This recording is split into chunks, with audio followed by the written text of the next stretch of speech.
Hey guys, Scott here. Today I want to address something that has been starting to spread among the community, and it's been discussions of whether or not slugging everyone to death is considered a toxic thing to do.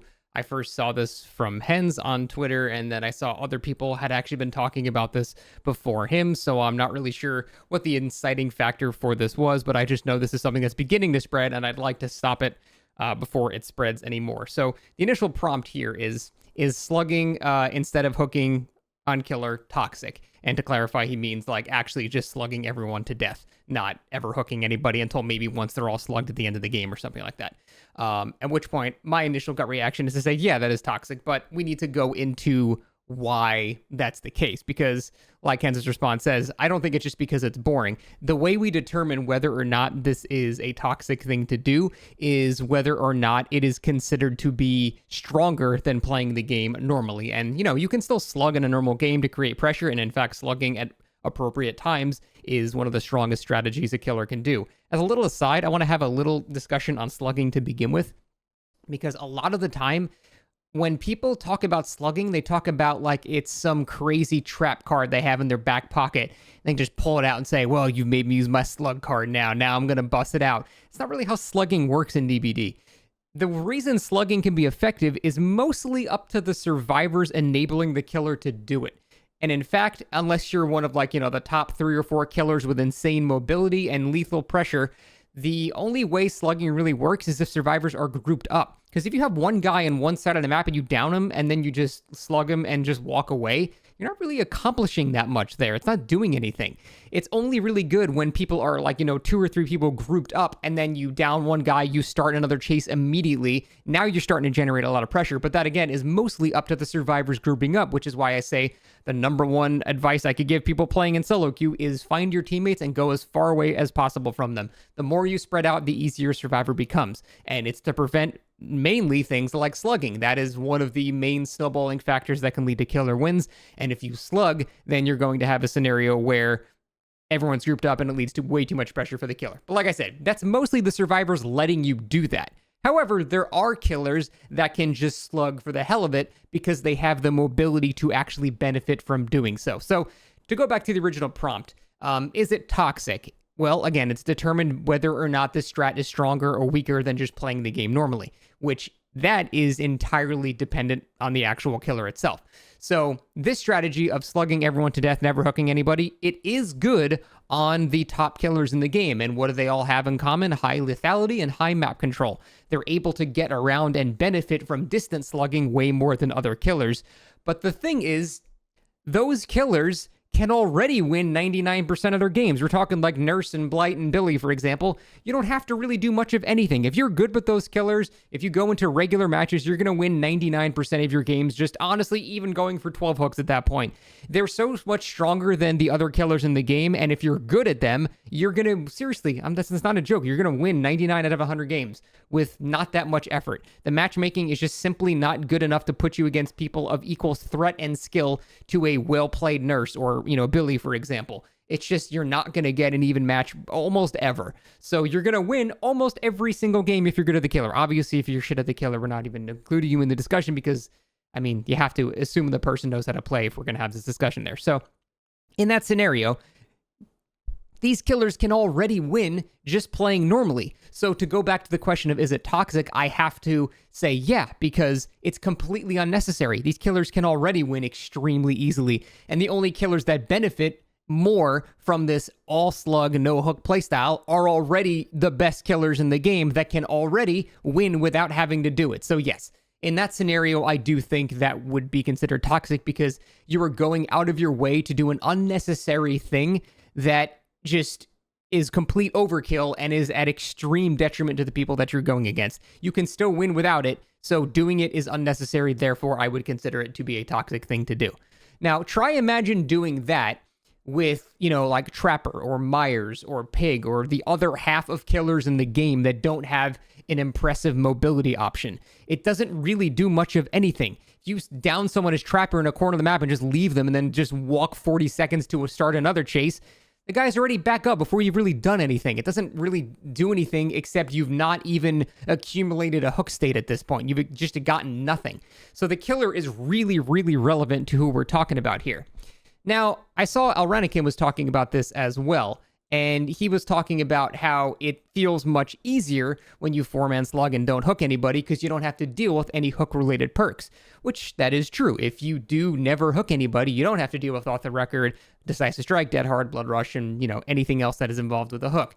At the same time, though, you don't get to benefit from any killer perks that do that, like Pop Goes the Weasel, Pain Resonance, Gift of Pain, Make Your Choice. I mean, there's a ton of hook-related perks for killer that are also really good that you don't get to benefit from now. In fact, there are more hook-related killer perks than there are slug-related killer perks. So this argument works in the complete opposite direction as well. It's true you have to deal with less, but you also don't get to benefit from more. So I don't really feel like that's much of a strong argument there. And this also just assumes that they don't have anti-slug perks, which can be even more detrimental to the game. I cannot think of a single more impactful perk in Dead by Daylight than Unbreakable. I have lost more games to a single perk being unbreakable than any other perk in the game. Think about something like Off the Record. Guy gets unhooked, you hear he's silent. He has Off the Record, hit him immediately. You've countered Off the Record, that's it. And now the value is immediately gone. Something like Unbreakable, you've got 3 people slugged, you're about to close in the win, and across the map, the icon changes from down to up. And you're like, well, fuck, I've lost all of my pressure. The game is completely winnable for the survivors again.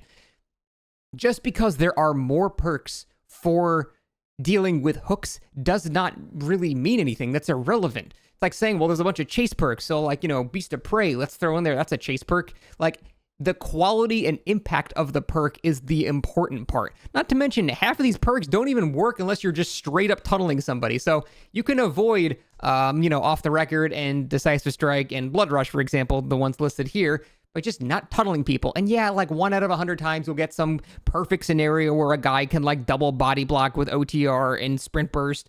And I don't know, like there's a perfect scenario where yes, they can use it aggressively, but the vast majority of the time, those perks only are beneficial if you're trying to tunnel someone out of the match, which means it's pretty easy to deal with. I don't really ever have to run into any of these perks at all. Neither does Buddy. And that is, that's a sign that they can be countered pretty easily by just playing the game normally. But again, to go back to the other side of the argument, you have the scenario where you have to deal with anti-slug perks now instead of anti-hook perks.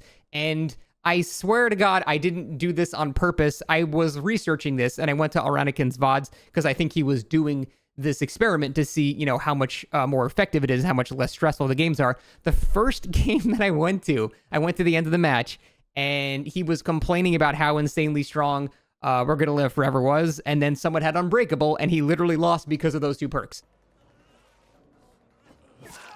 Okay, I only see you don't have a wiggle live. Fuck that shit, man. Holy shit. Okay, he absolutely has hope. He's so fucking fast. And she has Unbreakable, of fucking course. Holy shit, dude. This is... Oh my god, fuck these perk changes. Who the fuck made the wiggle lift change? What the fuck is wrong with them, genuinely? So again, that's not to paint him in a bad light or anything. I'm just showing the point that this is just as annoying to deal with those perks as it is to deal with, the hook-related perks. You're just trading one thing for another that's not better or stronger. The only downside is it's miserable to go against. So again, it circles back to me thinking that, yeah, that is considered to be toxic because, again, you're doing something that's not necessarily even stronger than just playing the game and slugging liberally when it makes sense to do so to generate pressure, and you're just now getting fucked by a different set of perks. It doesn't, like, you're not actually benefiting from this.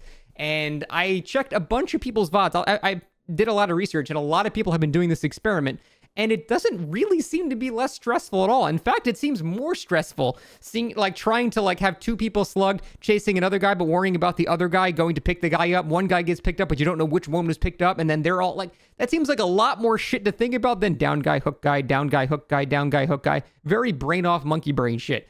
I can just read chat and not pay attention doing that. But having to multitask and, play macro gameplay of knowing where everybody is at all times and knowing who's slugged and when they get picked up, what's their, recovery rate, that seems more stressful to me. I don't even want to do that if it was beneficial to me for that.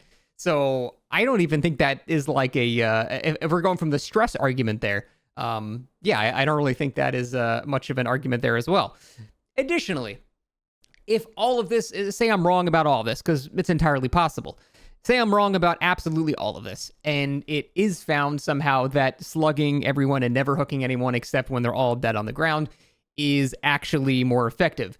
Even if that's the case, then the meta will adjust and we'll still all be fine. Instead of running anti-tunnel perks and things like that, people will switch to, you know what perk completely fucks this entirely? Plot twist. If everyone just runs plot twist, this doesn't work anymore. Killer's about to down you, know they're trying to slug everyone, just down yourself. The killer has to pick you up now, or they've just given you a full free heal. And granted, that's only twice per match. But if everyone has that, the killer can't afford to deal with that shit 8 times. He just won't have enough pressure to be able to deal with it. So if this does become a widespread problem, there will be a perk meta shift to deal with it. And then people will be complaining about slug-related perks instead. And we'll have the exact same discussion now, except the game will be even more miserable for Survivor. So with all of that, the only conclusion I can make is yes, this is toxic. It's a completely unnecessary thing that has its own set of counterplay that can be even stronger, assuming the survivors bring the appropriate perks for it. And so I can't agree that it's a stronger strategy entirely than just simply playing the game normally. I'm not saying go for 12 hooks because that's too hard. I'm saying playing the game normally, hook people, slug when necessary when they're grouped up, and, just play DBD in general. I still think overall that for, most of the killers in the game is going to be stronger than trying to juggle everyone being slugged and bleeding out on the ground. And again, if the meta shifts that way, perks will adjust, people will adjust, and we'll just have new complaints about the new perks being slug related. So overall, yes, I do think slugging everyone to death is toxic. I don't think there's much of an argument there. If you have any strong counterpoints, I'd love to hear them, but I wanted to give this a solid overall look here because I really don't want to see people head down this route. It seems fucking miserable and barely even more successful than what they're already doing, if at all. So yeah, let's not make this a thing. I'm trying to stop this now before it even starts. Don't fucking make this a thing. I hope I convince you that it's not even worth doing. So that's it. Thanks for watching. We'll see you next time.